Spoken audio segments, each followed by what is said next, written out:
for 2 minutes, okay? So here's how it goes when you guys explain this, depending on how deep you want to go with details, all right?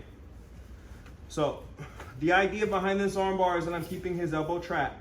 I'm keeping his elbow trapped because I'm holding the same side on the wrist, and the cross side is going to the tricep because there's better holding leverage because he needs to pull this way. If I were to hold like this, it doesn't work, okay? So this is good, but this isn't enough. What I also need is I bring my leg up to the hip. Now I pinch there, so try to pull your arm out now. That's when I can start trying to kick him, okay?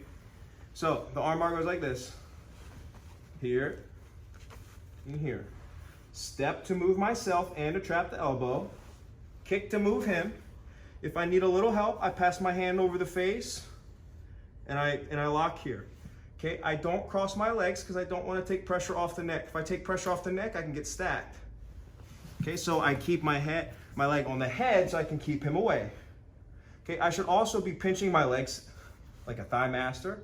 So I should be able to control his arm and not have him pull it out just by using the strength of my legs. You pull your arm out, go. So when I add this, it's gonna be impossible. Okay, now, my legs stay like clothes hangers. So anywhere he goes, I go. So you go up, I go anywhere he goes, okay? Another thing is that you don't wanna start bending the arm like this with the hand off the chest. You pin the hand to the chest and then you crank, okay? The reason is because even if I'm here and I start lifting my hips, it's still my hands versus his arm. No matter how much I'm moving my hips. But if I pin to my chest, now he's locked and he's literally going against all of my core now. Okay, and that concept translates to every other arm bar that you do. Okay, so go back.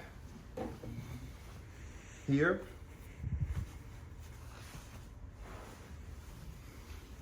Here. Now, the next arm bar drill, no hands. Okay, now, one mistake you'll see a lot of beginners make, guys, is that when they throw the leg over, it'll look like they're trying to force the leg too much like this. And see how it just doesn't look right when I'm throwing my leg over from there? Looks like I'm just trying to force it and then you bring them that way. They're not moving them or moving themselves enough. So you need to almost get perpendicular to them. So look, here. Now it's an easy throw over. So you want that leg going up the spine first thing? Yeah, for sure. Okay. Yeah. See, like if that's something that happens. Like if this leg is too low here, they'll have trouble throwing this leg over. So this leg's got to come up. So that's easy to pass over. Okay. That one's a workout on the groin. Okay. Then the next one, he stands up. I hook. Now for this one, when I hook, I'm gonna go for the arm bar, but I don't hook and open at the same time. Okay, if I do that, my legs might fall, okay, and there's just too much space, he might rip his arm out. Okay, go back. So I keep the guard closed. When I bring my shoulder to his leg, I do that first. So now I'm like loaded here. So by the time I open my legs, I'm already spinning by the time I let go. So look, now I can throw the leg over super quick. Now when I finish here, I keep my hand on the leg. If I commit 2-on-1, stand up, pick me up. He can pick me up off the floor and slam my head. Okay? Dunk. Okay, go back. So now, pick me up.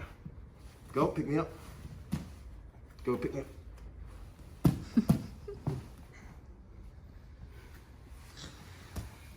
Make sense?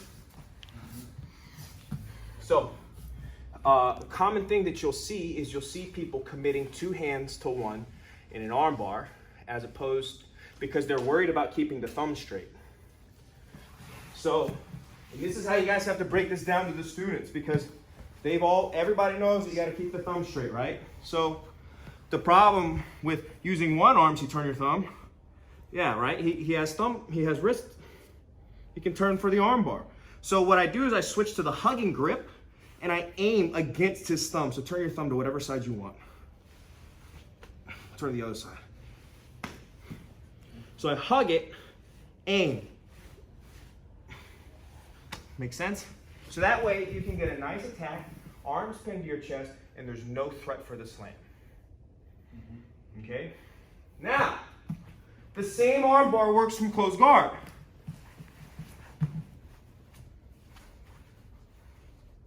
Except to hook the leg, I can't because his leg's closed. So what I do is I make the grip and I use my legs to pop him forward. And when I pop him forward, now there's space. Now I can get my leg under. Now I open and I do the hip switch like a pendulum. See, I'm already loaded to go. So watch the hip switch. Okay, now either arm bar or pendulum here if he puts the legs up. Pendulum against the groin. Okay? This game, when you get here under the leg, is super good, especially when you get the guard closed over the shoulder, because now he doesn't have many options. Okay, if he pulls his arm out, he's in a triangle. Put it back in, he's in an arm bar. Okay, you can't posture up, so you try to get up. I'm completely controlling him.